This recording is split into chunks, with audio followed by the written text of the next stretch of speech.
1, 2, 3.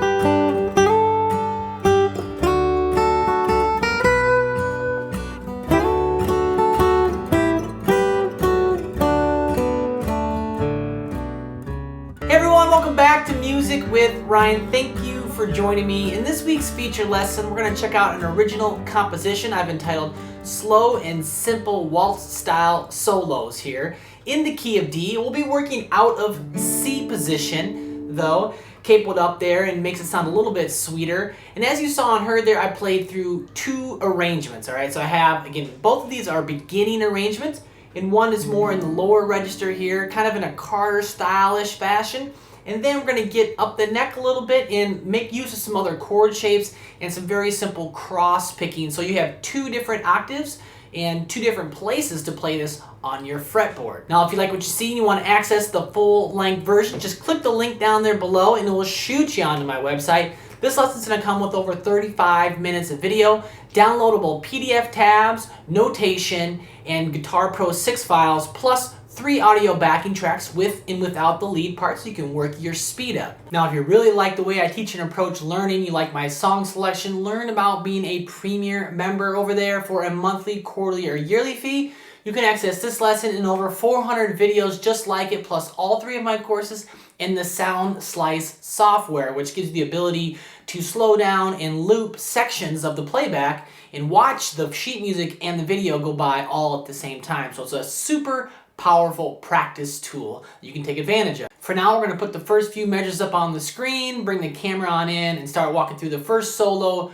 for slow and simple waltz style solos in the key of D. Thanks for watching, and I hope you enjoy. All right, let's go ahead and start breaking down this first arrangement here for slow and simple waltz style solos. And they're going to be working, primarily out of first position, kind of a Carter style-ish solo, some hammer-ons and pull-offs and so forth.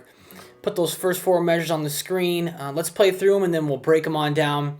Of course, we're in 3/4 time signature, so 3 beats to a measure, capo 2nd fret, C position, okay? So sounding the key of D. Here's those first 4. 1, 2, 3.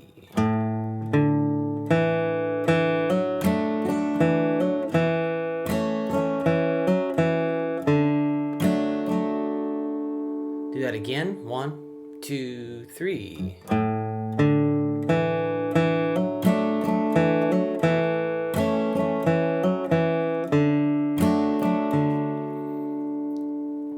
So in that first measure, we're going to start on the low string 3rd fret, and then it's going to go the A string 3rd fret, and then open D. Just all quarter notes there, all downstrokes. And I'm going to finger my C chord. Instead of doing, standard C, I'm going to start by doing more of a C/G, or a C with a G in the bass, chord shape, okay? So it sounds nice and thick, and I get a little bit more sustain out of those first 2 notes that I can ring across the whole measure, measures 1 and 2. So that's why you kind of see me doing this, and again, it's a C/G chord shape. So, see how that all rings, the low strings ring in.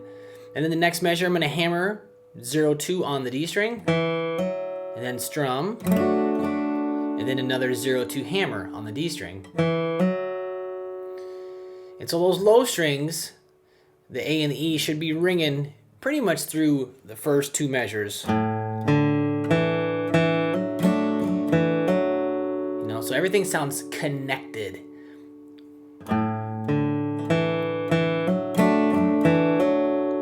Then go to the next measure. I'm going to play the open D but I'm gonna switch to a G chord. I'm gonna play your standard cowboy style G chord. So open D and then strum, and then 0-2 hammer on that D string again. So a lot of this melody again hanging on the D string, right? And the next measure we go back to C, but I'm gonna play the open D note first on the downbeat, and then I'm gonna get back into my C chord, play the low A on the 3rd fret, and then strum.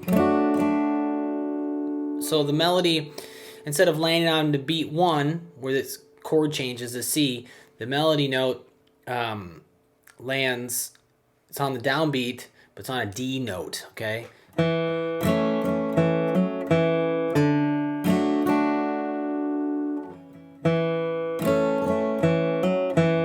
Then the C note, strum. So let me play all 4 of those in context now. So 1, 2, 3.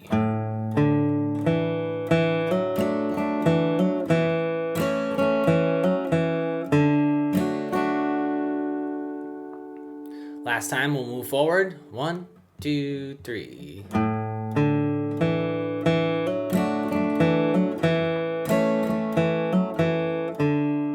And that's the first phrase or sentence, if you will. And then let's put the next 4 measures on the screen.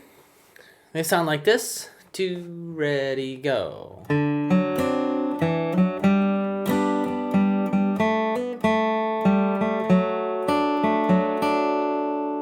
Kind of finish that phrase up with some cross picking. So again, the goal here is to make things sound nice and connected and smooth.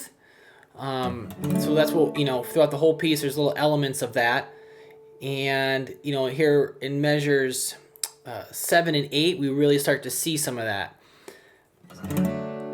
So for measure 5, though, we're going to play a C7 chord, and we're going to finger our C7, so add that pinky, the 3rd fret on the G string right there, makes a C7. And it's going to be A string, and then D, and then a double stop there on G and B. So 1 and 2.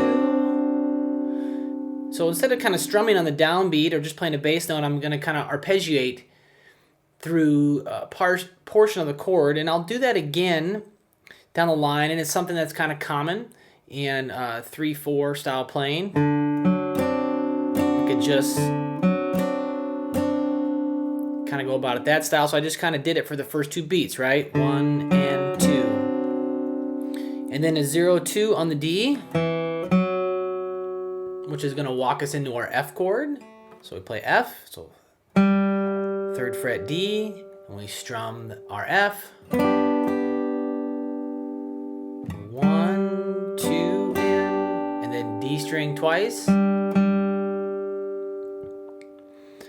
And then next measure, 0-2 hammer on the G, then open G, and then D string, open G. So right here, now we're starting to, you can kind of hear the connectiveness. And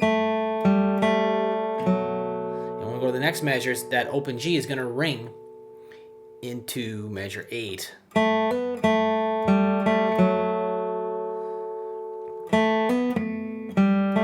then so the last measure of this line, I'm going to go back to my C chord. I'm going to pluck the D string, 2nd fret, and then a cross pick here through the rest of the chord, B, G, D, B.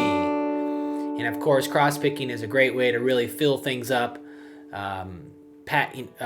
fill in the space, kind of like a banjo would, and it just really sounds, pretty, especially in a waltz.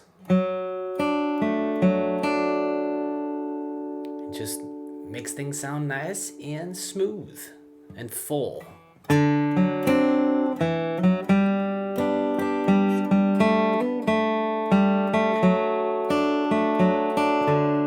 land on the downbeat in measure 9. As you hear, everything's still ringing, and that's what I'm shooting for in a lot of this arrangement, is looking for places where I can have open strings ring into the measures after, right? So from measure 8 into 9, measure 7 into 8 and 9.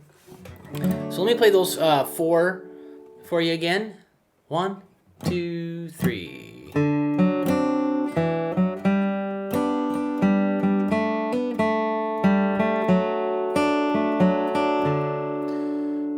right, I'm going to back up and I'm going to play the first 8. So starting at the top, I'm going to play these first 8 measures. So 1, 2, 3.